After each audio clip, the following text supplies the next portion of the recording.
Hey everyone, welcome back to another episode of Steven Inks. And today we are continuing our series on my top 5 pens in different price points. And today it's all pens under $30. So I'm going to show off some pens in my collection that I appreciate. Please let me know what your picks are for pens in this price range. But we're going to find my top pen and we're going to draw with it. It's going to be a lot of fun. So let's get started with pen number 5. Let's talk about the Kaweco Sport. Now, I'm probably going to get pronunciation policed on this one, but I'm pretty sure that I'm pronouncing this one correctly, Kaweco. Let me know in the comments. I know you will if I got it wrong, but this is a classic. It's a well-known pen. It's been around for a very long time. I think you can see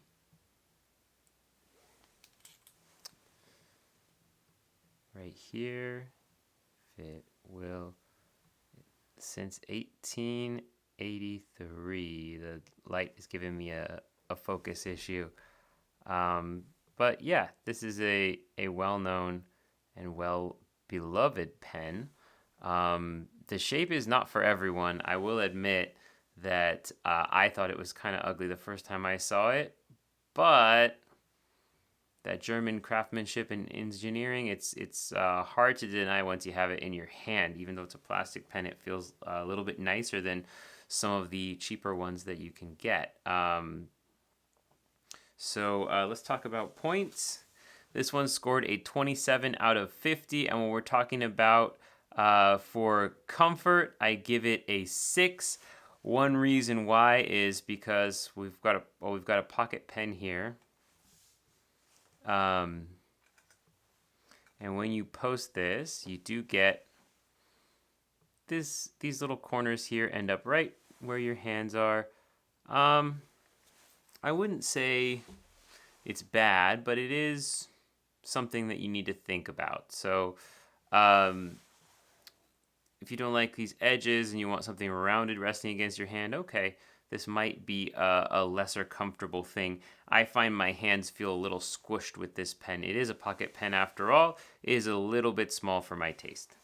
For posting, it gets an 8 out of 10. That is some solid posting. And as you can see, it's deep set on the post, so there's lots of room here. It's gonna be right comfortable, and you can feel it. I don't know if you can hear the sound, but let me see, try it real quiet. You can feel it go in, and it kind of friction fits up against the side of this pen, so it's really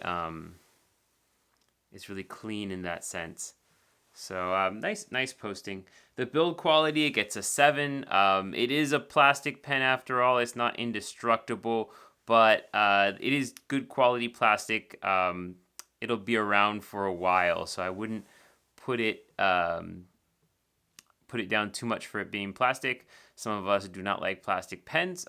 Fair enough, and that is what this is. So some people may even consider this to be a bit pricey for a plastic pen when you consider the lower cost options that are out there. But like, look at that finial. It's cool. It looks interesting. We'll get into aesthetics in a little bit. As far as flow and line quality, yeah, it gets a 6. It's okay. I have heard people say that the lines are a little bit boring on the Kaweco Sport, and I can say I kind of agree. But at the same time, that's kind of what I'm in here for. I want consistent lines. Consistent lines might be a little bit boring. And that's okay, because at least I know what kind of lines I'm going to get. And the Sport has a nice little nib. I do like the design of it. We'll talk about the aesthetics. It's got a nice little filigree on the top there. The Kaweco logo is pretty cool, I think, and it shows up twice. I do love a good quality finial. That gives me even more points. You can see Kaweco around in a little triangular pattern. The clip is a must, I think, for this pen. Not every single pen comes with one. You either have to buy it separately or buy one that comes with the pen. But I think it's worth it just because of the style it gives it. It's unique. If you see this, you know exactly what it is. There's not another pen that looks like it unless it's, clearly imitating that brand. So they win on that one, and it gets a 7 total. Total points 27 out of 50. Not a bad pen at all. Definitely worth picking up if you don't already own one. All right, now it's time for pen number 4. Next up, let's talk about the Hongdian N8. Now, this one scored 31 out of 50, and we're going to look at the different categories right here. But as you can see, this is a very attractive pen. It has a nice style to it. Shout out to I Love a Good Finial. Shout out to my Canadian viewers. It's a big, thick pen, and that's something that you don't see as often. I feel like there's a lot of small, lightweight sort of pocket pen types of things that end up in my collection, but I do love a nice, wide, rounded pen. And you can see there's a lot to love here. There's especially some cool details like this pagoda symbol right here on the nib. And like I mentioned, the maple leaves along the cap. It's heavier. I think it has a lot to do with the cap. There's definitely some metal parts in here, and I can feel some plastic as well, so it's a combination of the two. You do have, and this is unfortunate, and I think build quality took a hit for this, but you do have metal on plastic threads. I've mentioned that's not great, and you can kind of see some of this dust here. It's not an uncommon issue. I do not understand why we keep doing this, but whatever. It is there, something to think about. So for comfort, the width of the pen, it's got a nice kind of heft to it, and that rounded feels really nice in the hands, especially if you are looking for something of that size. You won't find this in cheaper pens nearly as often. You tend to get pens like a Conklin All-American or the like Pelican pens, which I don't own any of those because they're incredibly expensive. But for a cheap price, you get a nice big pen like this.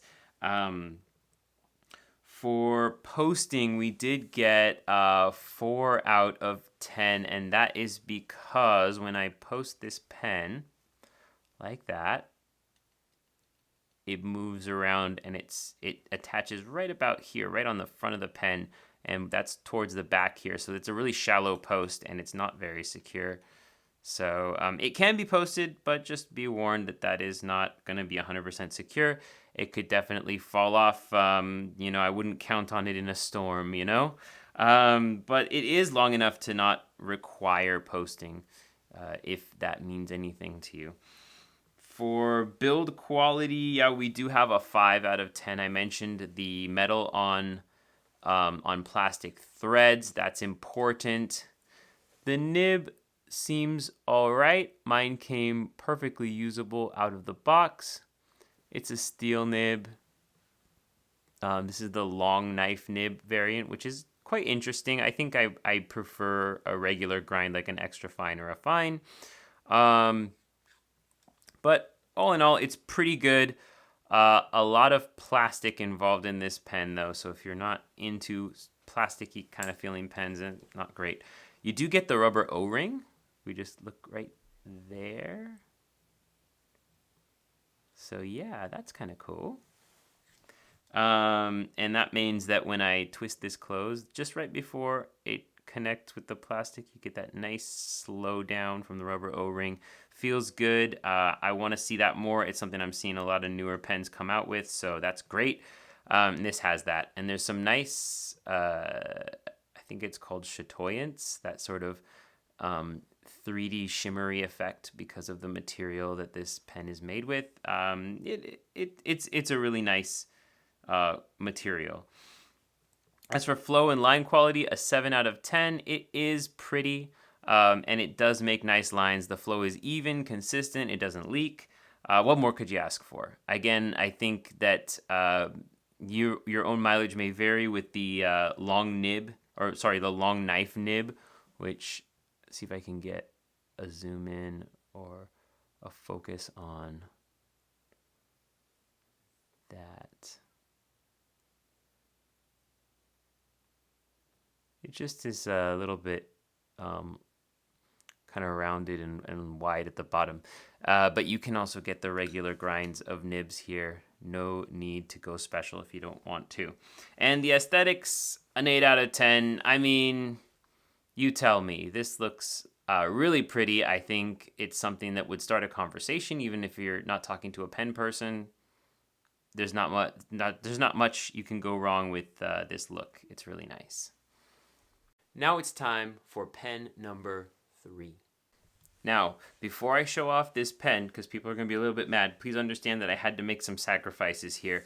The next pen is the Lamy Safari. It gets a 34 out of 50, and I do not currently have my Lamy Safari, but it would be the one that I would show off at this price point. It's very nice. I do have a Lamy LX, and I know they're not the same thing, but functionally I feel that they are so very similar. In my video on this pen, I did include that my thought that I do not feel like this pen is worth it at the extra cost. This is a over $50 pen that functions and looks and feels the same as a $20 to $25 pen. You can even get them cheaper depending on what model you go for. Little finial, you got a little X here, and you'll find different types of finials on different pens that Lamy makes, like the rollerball pens and the ballpoint pens, and they have a digital stylus too. I don't know if that one has a different one, but yeah, funky looking clip. Great posting for this pen. It just goes right on there. Let's talk about the point values and talk about how I feel about this pen and this brand in general.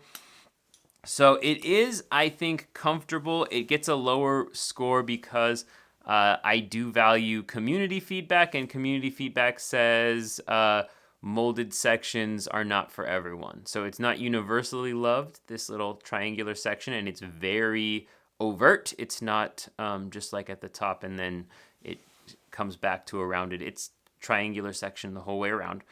I like this. I think this grip is good for you, for your hand posture. What's the word I'm looking for? The ergonomics, and avoiding problems with your carpals and all of that stuff. So I think honestly, if you hold your pen in a weird kind of way and it's not necessary for you to do that, it might be worth it to learn to hold it like this. Of course, I speak from my own experience, and others may have other experiences that you can share in the comments. Posting, like I said, posts solid. No movement. It does have a lip to it. Of course, most pens do. It's kind of obvious because of the shape that this is round and this is flattened, that you get a little bit of a gap in there, but it's going to stay on there and it's going to stay secure. You do get the cap hitting right about the fleshy part of the hand, which I've mentioned in previous videos I don't really like, but at least it's a solid posting. Build quality, now this again, we're looking at a completely different pen, and I apologize for the necessity of that, but the plastic version is built very strong. The plastic that they use is high quality. You can see this like Lamy logo right here. There we go. It looks really nice on the Safari as well.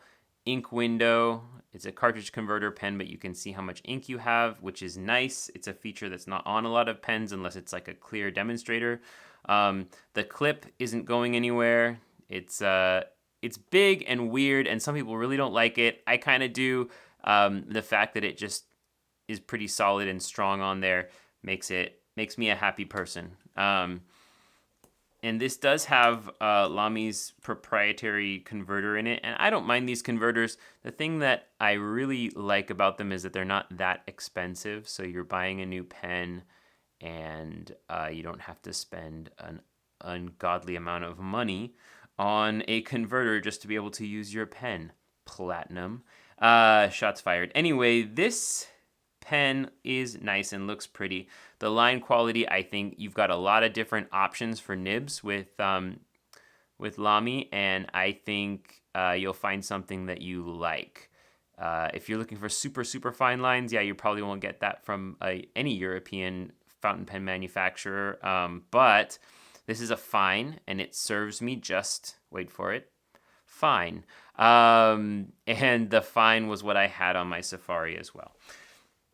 So, and aesthetics, this is, very relative to who you are as a person. I think if you have a collection of fountain pens, again, this isn't going to be, it's kind of a fugly design. It's a little bit obtuse and blocky and chunky. And if you don't like that, you don't like that. I like that. I don't think, again, this is why I kind of had this issue with the LX. I don't think it's wonderful design for an expensive pen, but for a $25 to $30 pen, it's kind of fun. It's casual Friday pen, So anyway, that's the Lamy Safari, and of course, this is the Lamy LX. It's a bit confusing, but I hope you catch where I'm going with this. There will be a link to an actual Safari in the description of this video. Pen number 2. Next, we have the Asvine V126. Now, at this price point, I could not avoid including this pen. It's been a very popular pen on this channel. It gets high marks for a very good reason. For several very good reasons, and I do apologize because black colored pens do not focus well on my camera. I have noticed this issue, and many of you have noticed it in the comments, so I'm doing my best. Let's talk about comfort. We have a rounded section, my preferred shape, and most people's preferred shape, to be honest. It comes up to the threads. The threads are not uncomfortable, which is good. We do have a screw cap with plastic on plastic threads, which is my preferred type of thread. I mean, if you can have metal on metal, that's great, but plastic on plastic is second best. Posting, we get a 6 out of 10.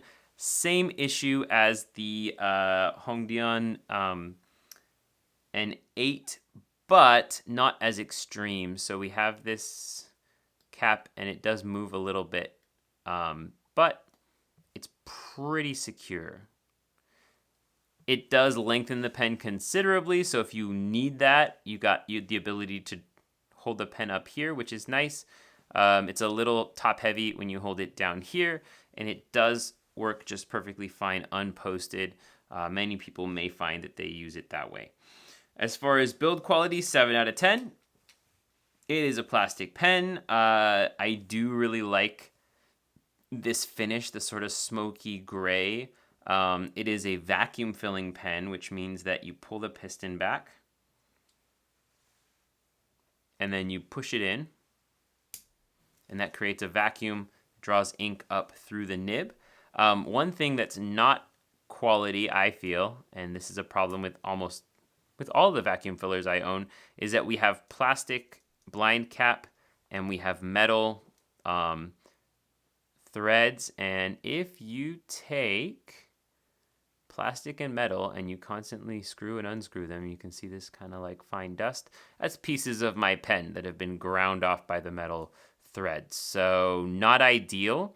And I wish there were a better solution for this. I think just putting a metal sleeve inside of the blind cap would help, and I don't see any companies making these lower cost vacuum fillers like the Asvine V126 and the Pen BBS 456. Great pens, but they have that weakness in them, and it's the exact same one. As far as flow and line quality, this is a consistent writer. You do need to remember with vacuum fillers that you need to open the blind cap and sometimes even pull up a little bit to get ink flowing through the body. That's just a feature of that type of filling mechanism. If it's not for you, I understand. But you just kind of need to know that that's going to be an issue if you buy a $30 pen. If you buy a $75 or even $300 pen, it's going to be something that they recommend that you do to keep the lines flowing well. And aesthetics, I mean, come on. This pen is gorgeous. Look at it. Look at it. Black on black. The metal has a nice powder coat to it. It's a matte finish. You can kind of see a little bit into the ink because it's translucent but not completely transparent. Super fun, super cool, and it does come in other finishes and colors if you prefer that. But this is my preferred finish for this pen. It's beautiful and a really high quality buy, a really great find for me, and I hope that if you have one, that you're enjoying it as much as I do. All right, and this is my top pick, pen number 1. Last but not least, at the top of my list, 38 out of 50 points, the Pen BBS 308. Now, this is different from the 308 that I reviewed a year or so ago, and that is because unfortunately I misplaced that pen or lost it at one of the various places I took it, because I took this pen everywhere. It was such a great pen, and I just ended up rebuying it. And I have a lot of positive things to say about Pen BBS, the company. Please support them if you have the opportunity to. There's a great community over on Etsy and on eBay. They sell these pens. Fantastic pens made in Shanghai.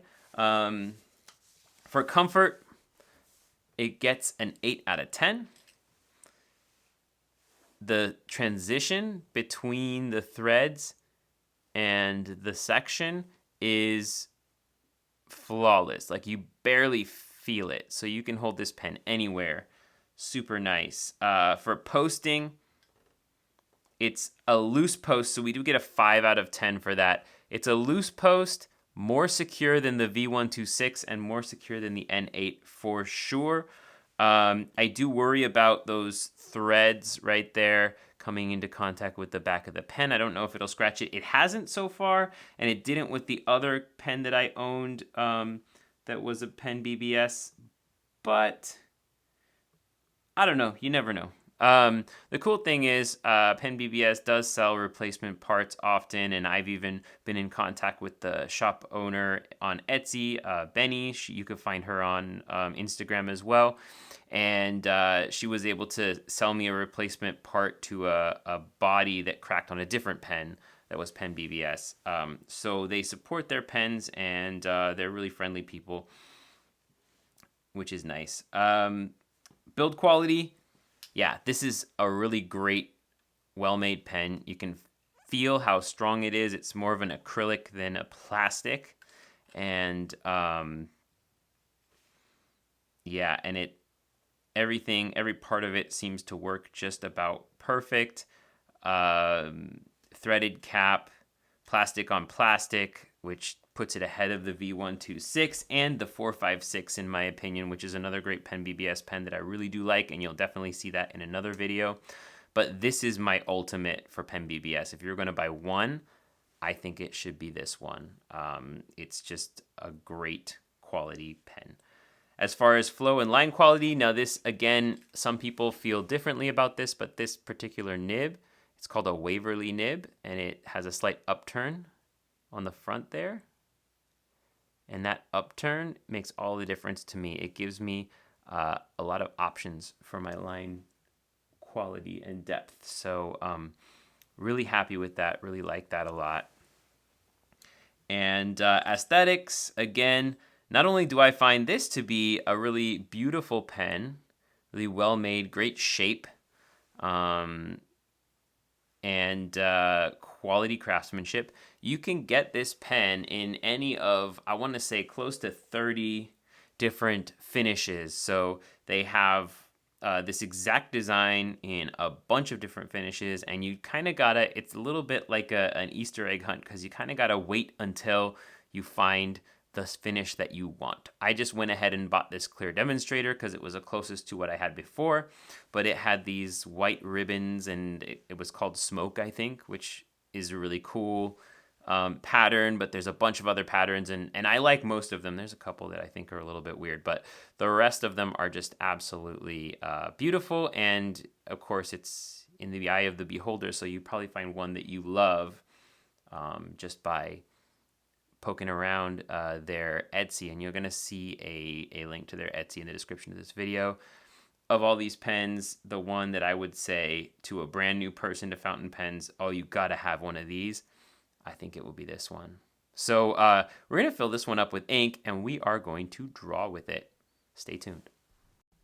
Looking for an ink that really matches what we're talking about here with a $30 pen. You've gone down the rabbit hole a little bit when you start to spend more money on a pen than most people would spend on, say, a sketchbook or, I don't know, lunch. So I thought a little bit of an unusual color from a brand that I really like, somewhat of an expensive brand, but this is Colorverse Delicious Sleep. As you can see from the ink level, don't know if you can see that ink level very well.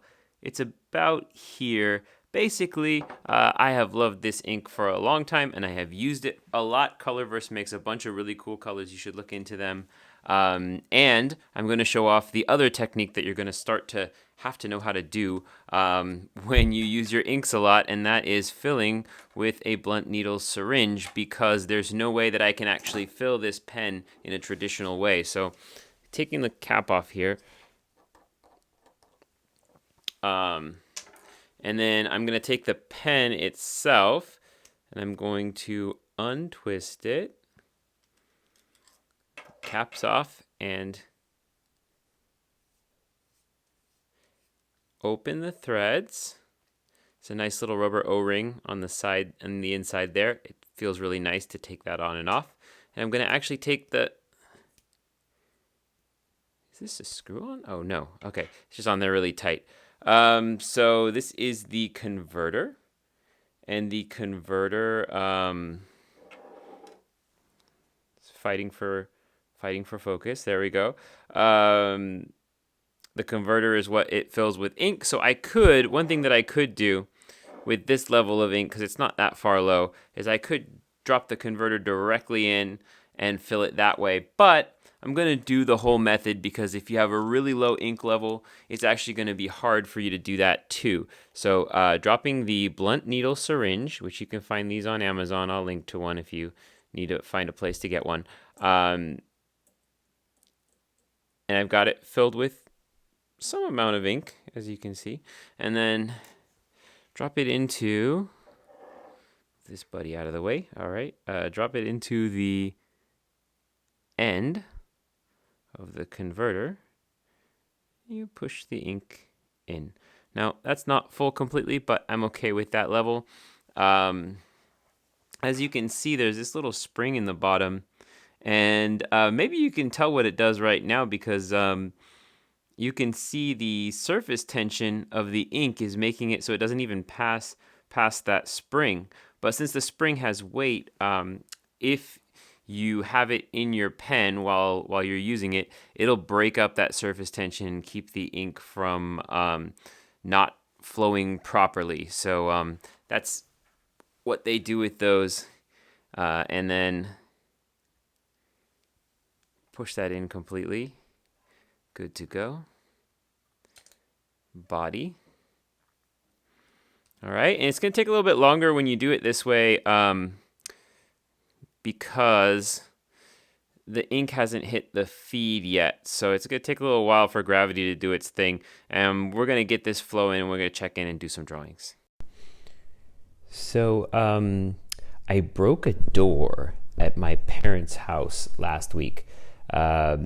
In their kitchen, their cupboard, there was a door that had a broken hinge, and I opened it up, and it just fell completely off because the hinge got bent. It was one of those cheap sort of brass hinges that you get at the the hardware store, and it just broke off in my hand. And I was thinking about it. It's funny how that looked exactly just like a regular door until you peek behind it, and then there's destruction and things are falling apart. In case you're wondering, when it comes to inspiration for art, where do artists get inspiration from? I think a lot of my inspiration has to come from dumb, simple things that are happening in my life, like that story about breaking my parents' door. And going back to fix it, obviously, although it was falling apart to begin with.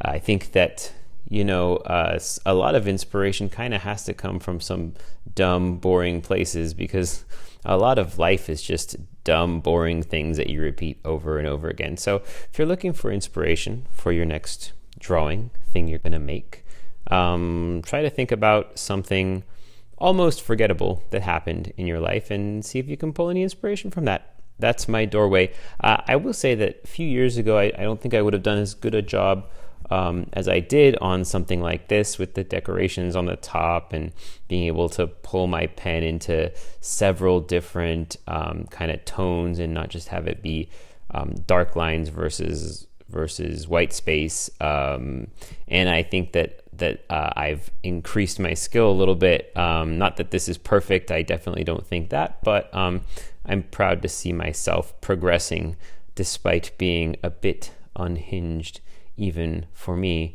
pun intended. So yeah, and the Pen BBS 308 is a great companion for your art journey. There's just so much variety to what you can do with it. And that is basically what I experienced trying to use it for this art. And then the nib really is the big thing that makes a difference here. Available on, I think, all of the pens that Pen BBS makes. So yeah, if you like this, please check that out. Final thoughts. I'm so glad to have these fantastic pens in my collection. And I think that if you were to pick up some of these, they would serve you well as an artist, as a lover of pens. Please also let me know in the comments below if there's anything that I missed, something that I should look into. Maybe that could be a pen on this channel in the future.